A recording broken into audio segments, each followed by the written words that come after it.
حضرت داتا گنج بخش علی حجویری رحمت اللہ تعالی علیہ، سب کہیں رحمت اللہ تعالی علیہ۔ بخل سے کام نہ لیں، داتا صاحب ہم سب کے محسن ہیں۔ آج بعض لوگ کہتے ہیں بابے کوئی شے نہیں، ولی کوئی چیز نہیں، تو میں پوچھتا ہوں اس علاقے میں دین کس نے پہنچایا ہے؟ یہاں دین کس نے پھیلایا ہے؟ وہ کوئی چیز نہیں۔ جنہوں نے کافروں کی گردنوں سے زنار اتار کے انہیں خدائے واحد کے آگے جھکایا ہے، وہ کوئی شے نہیں۔ جنہوں نے دل فتح کر لیے وہ کوئی چیز نہیں تھے۔ جنہوں نے مندر گرا کے مسجدیں بنا دی۔ داتا صاحب لاہور آئے ہیں تو یہاں سورج کی پوجا کرنے والے لوگ بھی تھے، بت پرست بھی تھے، مختلف کافر یہاں رہتے تھے۔ داتا صاحب نے اس زمین پہ کلمے کا بیج ڈالا ہے۔ خواجہ معین الدین چشتی اجمیری جب اجمیر شریف گئے ہیں، وہاں پہلے سے کوئی مسجد بنی ہوئی تھی جس میں ڈیرا لگا کے جمعے کا خطبہ شروع کیا ہے، تبلیغ شروع کی ہے۔ آج ہمارے لیے مسجدیں بنی ہوئی ہیں، لاؤڈ سپیکر لگے ہوئے ہیں، ہم تبلیغ نہیں کر سکتے، دل نہیں بدل سکتے۔ جڑیں تو وہ تھے جو کافروں کے ملک میں آئے، کافروں کے شہر میں ڈیرے لگائے، پھر ان کے دل فتح کر کے مسجدیں بھی بنوائی ہیں، مدرسے بھی بنوائے ہیں۔ وہ جڑیں تھے، وہ مرد تھے۔ آسان سی بات کر رہا ہوں، اگر کوئی کہے نا بھی ولی کوئی شے نہیں، تو انہیں کہیں اس علاقے میں دین کس نے پھیلایا ہے؟ آج جو ولیوں کی شان پر اعتراض کر رہے ہیں، ان میں سے کسی کا لال موہن لال نام ہوتا، کسی کا نام کنور مہندر سنگھ ہوتا، اگر اس علاقے میں ولی تشریف نہ لاتے۔ اولیاء نے بتوں کے آگے جھکنے سے بچایا ہے اور رسول اللہ کا دین ہم تک پہنچایا ہے۔ شاید پہلے کسی درس قرآن پہ میں نے یہ بات عرض کی ہو، روزانہ نماز میں ہم پڑھتے ہیں صراط الذین انعمت علیہم۔ تو اب دیانتداری سے فیصلہ کریں، جن پر اللہ نے انعام کیا ہے ان کے دامن خالی ہیں یا بھرے ہوئے ہیں؟ بھی اللہ کا انعام کوئی چیز نہیں، اللہ نے انعام فرمایا ہے اور آپ کہتے ہیں ان کے پاس شے ہی کوئی نہیں۔ کن پر اللہ نے انعام کیا ہے؟ انعم اللہ علیہم من النبیین والصدیقین والشہداء والصالحین۔ اللہ نے انعام فرمایا نبیوں پر، صدیقوں پر، شہیدوں پر، ولیوں پر، صالحین پر۔ صرف نبیوں پر کیا ہے یا نبیوں کے بعد بابوں پر بھی انعام کیا ہے؟ قرآن میں صرف نبیوں کا ذکر آیا ہے۔ من النبیین والصدیقین والشہداء والصالحین، 4 گروہ بیان کیے ہیں۔ یہ آیت واضح طور پہ دو ٹوک انداز میں بیان کر رہی ہے، اللہ نے نبیوں پر بھی انعام کیا ہے، نبیوں کی اتباع کرنے والوں پر بھی انعام کیا ہے، صدیقوں پر انعام، شہیدوں پر انعام، ولیوں پر، صالحین پر انعام۔ اس کا مطلب ہے اولیاء اللہ کے دامن خالی، یہ بڑی شان والی ہستی ہیں، یہ بڑے کمالات رکھتے ہیں۔ حضرت داتا صاحب لاہور تشریف لائے تو پہلا کام آپ نے یہ کیا، مسجد بنائی ہے۔ آپ سے پہلے یہاں میرا حسین زنجانی تشریف لا چکے تھے، ان کا اس دن نماز جنازہ ادا کیا جانا تھا جس دن داتا صاحب نے قدم رنجہ فرمایا ہے۔ تو چند ایک مسلمان لاہور میں تھے، داتا صاحب نے مسجد بنائی ہے تو انہوں نے کہا کہ قبلہ رخ ٹھیک نہیں ہے، محراب قبلے کی سمت نہیں ہے۔ داتا صاحب نے فرمایا ہم نے تو اپنی دانست میں قبلے کی طرف ہی محراب رکھا ہے، جس کو شک ہے وہ ذرا محراب کے سامنے کھڑا ہو کے دیکھے کعبہ سامنے نظر آ رہا ہے یا نہیں نظر آ رہا۔ وہ محراب آج بھی محفوظ ہے، جہاں حضرت خواجہ معین الدین چشتی اجمیری رحمت اللہ تعالیٰ علیہ کا حجرہ ہے نا، حجرہ اعتکاف، اس سے تھوڑا سا آگے وہ محراب ہے، وہاں بھی پھول رکھے ہوئے ہوتے ہیں کہ یہ وہ محراب والی جگہ ہے۔ پرانی مسجد یہاں ہوتی تھی، اب تو مسجد ذرا آگے بنا دی گئی ہے، پرانی مسجد یہاں ہوتی تھی، وہ محراب آج بھی محفوظ ہے۔ داتا صاحب لاہور میں کھڑے ہو کے خود ہی کعبہ نہیں دیکھ رہے، اپنی توجہ سے دوسروں کو بھی دکھا رہے ہیں۔ اب جو دوسروں کے دل بھی روشن کر رہے ہیں توجہ سے، ان کی آنکھ کا پردہ کھول کے، ان کی آنکھ کو بھی روشن کر کے، لاہور میں کھڑے کر کے مکہ شریف کی زیارت کروا رہے ہیں، وہ کوئی کمال رکھتے ہیں یا خالی ہاتھ ہیں؟ یہ شان ہے خدمت گاروں کی، سرکار کا عالم۔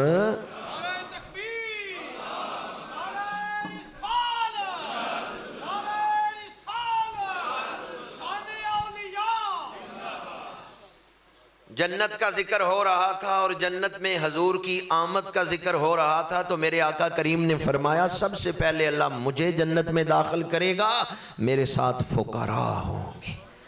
فقیر بڑا اونچا درجہ رکھتا ہے، جنہیں حضور اپنے قریب کریں وہ معمولی ہے۔ وہ کتنی شان والے ہیں جنہیں حضور اپنے قرب کے لیے پسند فرما رہے ہیں۔ جو بھی جنت میں گیا وہ خوش نصیب ہے، لیکن جو حضور کے ساتھ جائے، جو سب سے آخر میں جنت میں جائے گا نا، وہ بھی بڑا خوش نصیب ہے۔ پر جسے حضور فرمائیں یہ میرے ساتھ جنت میں جائے گا، اس کی کتنی ٹور ہوگی، اس کی کتنی شان ہوگی، وہ کتنی شان والا ہوگا جسے حضور اپنی معیت کا شرف بخش رہے ہیں۔ وَمَعِيَ مِنَ الْفُقَرَاءِ، فرمایا میرے ساتھ فقراء کی جماعت ہوگی۔ تو جنت کا مزہ دوبالا ہو جائے گا جب حضور کی معیت نصیب ہو جائے گی۔ اور یہ جو معیت مل رہی ہے کس سبب سے مل رہی ہے؟ فقر۔ فقر ہے میروں کا میر، فقر ہے شاہوں کا شاہ، فقر کے ہیں معجزات تاج و سریر و سپاہ۔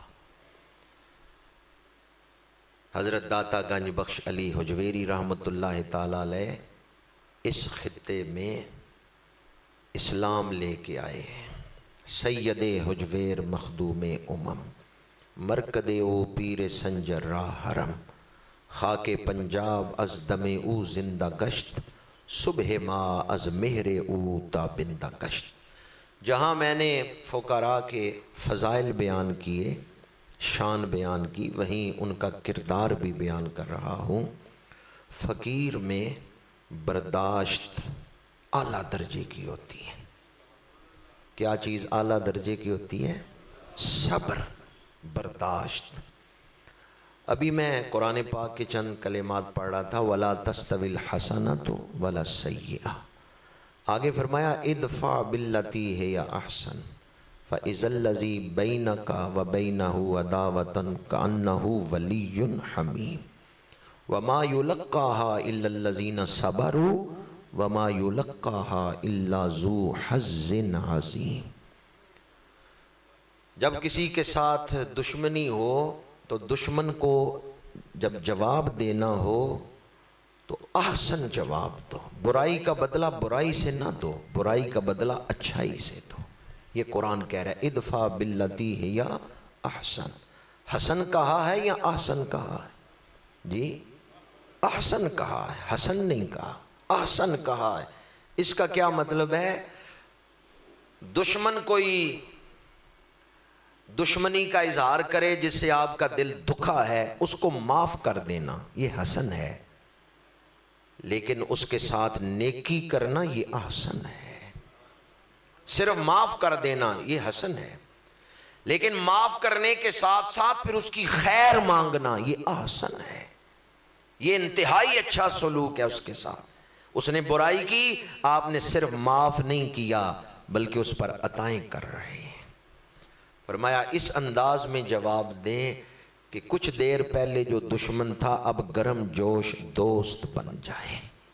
دل فتح کرنے والا جواب، دشمن کو دوست بنانے والا کردار، یہ کس کو ملتا ہے؟ وَمَا يُلَقَّاهَا إِلَّا الَّذِينَ صَبَرُوا۔ فرمایا یہ صلاحیت، یہ شان ملتی ہے جو صبر کرنے والے ہیں، برداشت کرنے والے ہیں۔ وَمَا يُلَقَّاهَا إِلَّا ذُو حَظٍّ عَظِيمٍ۔ تفسیر مظہری میں حضرت قاضی ثناء اللہ پانی پتی رحمت اللہ تعالیٰ علیہ نے اس آیت کی تفسیر میں لکھا ہے یہ کردار ان کو ہی ملتا ہے جن کی روحوں پر اللہ کی خاص نظر کرم ہوتی ہے، جن روحوں کو صفات الہیہ کا عکس جمیل مل جاتا ہے، یہ تفسیر مظہری میں ہے، جن روحوں کو بڑا حصہ ملا قرب الہی سے، حظ عظیم، حظ کہتے ہیں حصے کو، عظیم کہتے ہیں بڑا، جن روحوں کو قرب الہی کا بڑا حصہ ملا، ان کے اندر اتنی وسعت پیدا ہو گئی، اتنا حوصلہ پیدا ہو گیا کہ وہ روحیں جو برائی کر رہے ہیں ان کے ساتھ بھی وہ اچھائی کر رہے ہیں۔ یہ کردار کن کو ملتا ہے کہ دشمن کے ساتھ بھی برداشت کا معاملہ اور اچھے اخلاق کا اظہار، جنہیں قرب الہی سے بڑا حصہ ملا ہے۔ داتا صاحب سفر فرما رہے ہیں، مسافروں والا لباس بھی پہنا ہوا ہے، آثار سفر ہیں۔ ایک مسافر خانے میں ٹھہرے، وہاں کچھ لوگ پہلے سے بیٹھے ہوئے تھے، وہ بلند جگہ پہ تھے، انہوں نے داتا صاحب کو دیکھا تو داتا صاحب سے انہوں نے آپ کی شان کو نہیں پہچانا۔ وہ خربوزے کھا رہے تھے، انہوں نے داتا صاحب کی طرف چھلکے پھینکنا شروع کیے، اور چونکہ بلند جگہ پہ تھے تو داتا صاحب کے سر پہ چھلکے پھینک رہے تھے۔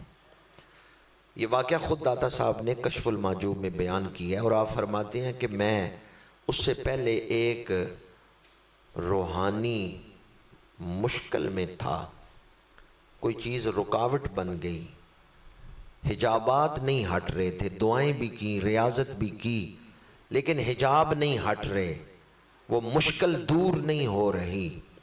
میں سفر کر رہا ہوں، مسافر خانے میں جب ان مسافروں نے خربوزے کھا کے چھلکے میری طرف پھینکنا شروع کیے اور وہ میرے سر پہ آ کے لگ رہے ہیں، تو داتا صاحب کہتے ہیں میں نے دل ہی دل میں اپنے رب کی بارگاہ میں عرض کیا، اگر تیرے عاشقوں والا لباس نہ میں نے پہنا ہوتا، اگر تیرے بندوں والا لباس، فقیروں والا لباس نہ میں نے پہنا ہوتا تو میں بھی انہیں جواب دیتا، پر میں نے جن کا لباس پہنا ہے ان کا کردار ہے برداشت کرنا، تیری رضا کے لیے میں برداشت کر رہا ہوں کہ میرا رب میرے اوپر راضی ہو جائے۔ داتا صاحب فرماتے ہیں جب میں نے اللہ کی رضا کے لیے برداشت کیا، وہ جو رکاوٹ تھی اللہ نے وہ رکاوٹ دور کر دی ہے، روح کو اگلا مقام قرب مل گیا۔ صبر کاشف راز ہے، داتا صاحب فرماتے ہیں صبر راز کھول دیتا ہے، ریاضت اس مقام تک نہیں پہنچا سکتی جہاں تک صبر لے جاتا ہے۔ داتا صاحب فرماتے ہیں میں نے اللہ کی رضا کے لیے برداشت کیا، اللہ نے وہ حجابات دور کر دیے اور میری روح کو اپنا قرب خاص عطا فرمایا۔ داتا صاحب نے برائی کا بدلہ برائی سے دیا، برائی کا بدلہ اچھائی سے دیا ہے۔ اور ہمیں کیا کردار اپنانا چاہیے؟ ہم نقشبندی ہیں، قادری ہیں، چشتی ہیں، سہروردی ہیں، اولیاء کے ماننے والے ہیں، آج ہم ان کے فضائل پر جھگڑتے ہیں، کاش ان کی تعلیمات کو بھی اپنا لیتے۔ جن کے فضائل پر ہم جھگڑ رہے ہیں اگر ہم ان کی تعلیمات کو اپنا لیں تو جھگڑے مک جائیں۔ صوفیاء کرام نے دوسروں کو قائل بھی کیا ہے اور مائل بھی کیا ہے۔ جن کے عرس ہو رہے ہیں انہوں نے بڑا برداشت کیا ہے۔ داتا صاحب کے مرشدوں نے جب فرمایا نا لاہور جا کے تبلیغ کرو، تو شام کے وقت داتا صاحب پہنچے لاہور کے دروازے پر، تو کوتوالے شہر نے دروازہ بند کر دیا ہے۔ پہلے شہروں کے گرد فصیل ہوتی تھی، دروازے ہوتے تھے، شام کو دروازے بند ہو جاتے تھے۔ شہر کے گرد ایک دروازہ نہیں کئی دروازے ہوتے تھے، اور لاہور میں کئی دروازے اب بھی مشہور ہیں، baati get, Lohari get, Akbari get, یہ دروازے اب بھی مشہور ہیں۔ تو لاہور میں مختلف دروازے تھے، کئی شہروں میں اب بھی ان دروازوں کے نام ہیں جو فصیل میں دروازے ہوتے تھے جن سے لوگ شہر میں داخل ہوتے تھے، رات کے وقت دروازے بند کر دیے جاتے تھے۔ داتا صاحب جب پہنچے تو کوتوالے شہر نے دروازہ بند کروا دیا۔ داتا صاحب نے آواز دی دروازہ کھولو، انہوں نے کہا مسافر رات باہر ہی گزارنی ہے، دروازہ صبح کھلے گا۔ داتا صاحب نے کرامت دکھائی ہے؟ نہیں، یہاں کردار دکھایا ہے، ورنہ دروازے کو ٹھوکر مارتے دروازہ کھل جاتا۔ یہاں آپ نے مصلی باہر بچھا لیا ہے، رات عبادت میں گزاری ہے۔ جن کے لیے آج لاہور کا دروازہ نہیں نہ کھولا جا رہا، کل لاہور ان کے نام سے ہی مشہور ہوگا، داتا کی نگری۔ کل لاہور ان کے نام سے ہی منسوب ہوگا۔ جہاں کرامت دکھانے کی ضرورت تھی وہاں کرامت دکھائی ہے، جہاں کردار پیش کرنے کی ضرورت تھی وہاں کردار پیش کیا ہے۔ تو صوفیاء کرام کے ماننے والے، ہم جو اولیاء کرام کے ماننے والے ہیں، ہمیں ان کی تعلیمات کو بھی اپنانا چاہیے۔ داتا صاحب مسجد میں بچوں کو قرآن پڑھاتے رہے۔ آج کل ہم تو نہیں سمجھتے کہ مسجد میں جو امام صاحب بچوں کو قرآن پڑھاتے ہیں وہ کوئی ولی بھی ہو سکتے ہیں۔ جی ہم تو سمجھتے ہیں ولی وہی ہوتا ہے جو پجاروں پہ آتا ہے یا لینڈ کروزر پہ آتا ہے، ولی وہی ہوتا ہے۔ ہمارے ہاں ولایت کا معیار بدل گیا ہے۔ داتا صاحب نے جب لاہور میں مسجد بنائی ہے نا، تو مسلمانوں کے بچوں کو آپ پڑھاتے رہے ہیں شروع میں، اگرچہ بعد میں کسی روحانی سبب سے آپ نے اس وظیفے کو چھوڑا ہے، لیکن آپ ابتدا میں بچوں کو پڑھاتے رہے ہیں، قرآن پڑھاتے رہے ہیں۔ مسجد میں جو بچوں کو قرآن پڑھائے اس امام مسجد سے بھی محبت کریں، اس کا بھی ادب کریں۔ وہ آپ کے بچوں کو آخرت کی دولت دے رہے ہیں اور آپ اس کو معمولی سمجھتے ہیں۔ جو ائمہ مساجد ہیں ان کا بڑا احسان ہے ہمارے اوپر۔ میں جب پہلی دفعہ اسپین گیا تو یقین کریں ائمہ مساجد کی جو شان، جو قد میرے ذہن میں تھا نا، وہ پہلے سے کئی گنا بڑھ گیا، اس لیے کہ اسپین میں کچھ ایسی مسجدیں بھی ہیں جن پر گورنمنٹ کا قبضہ ہے۔ وہ مسلمانوں نے بنائی تھیں، بعد میں عیسائیوں نے قبضہ کر لیا، مسلمانوں کی حکومت ختم ہو گئی، تو اب ان مسجدوں میں نماز کی اجازت نہیں ہے، کیونکہ سیاسی طور پر جب وہاں حکومت ختم ہوئی مسجدیں بھی گورنمنٹ کے قبضے میں چلی گئیں۔ یہاں ہندوستان میں جب سیاسی طور پہ مسلمانوں کی حکومت ختم ہوئی، کیا مسجدیں بھی ختم ہوئیں؟ غرناطہ میں جو مسجد ہے، یا پھر بڑی مشہور کرتبہ مسجد، وہاں اس وقت 9 پرے کا بورڈ لگا ہوا ہے، نماز نہیں پڑھ سکتے۔ وہاں پولیس والے کھڑے ہیں، نماز نہیں پڑھنے دیتے۔ لیکن یہاں ہندوستان میں جب مسلمانوں کی حکومت ختم ہوئی، ہزاروں سلام ان مسجدوں کے اماموں کو جنہوں نے رسول اللہ کے مصلی پہ گرد نہیں پڑھنے دی، جو روز مصلی کو صاف کر کے نماز پڑھاتے رہے ہیں، جنہوں نے مسجدوں کو ویران نہیں ہونے دیا۔ میں نے وہاں اپنے استادوں سے پوچھا کہ کیا سبب ہے، یہاں تو مسجدیں ویران ہو گئیں لیکن ہندوستان میں مسجدیں ویران نہیں ہوئیں؟ تو میرے استادوں نے مجھے فرمایا کہ جہاں ولیوں کے آستانے ہیں نا، وہاں حکومت مسلمانوں کی ہو یا نہ ہو، مسجدیں آباد ہی رہتی ہیں، اور جہاں ولیوں کے آستانے نہیں ہیں، حکومت ہے صرف مسلمانوں کی، وہاں حکومت ختم ہو جائے تو پھر مسجدوں پر بھی غیروں کا قبضہ ہو جاتا ہے۔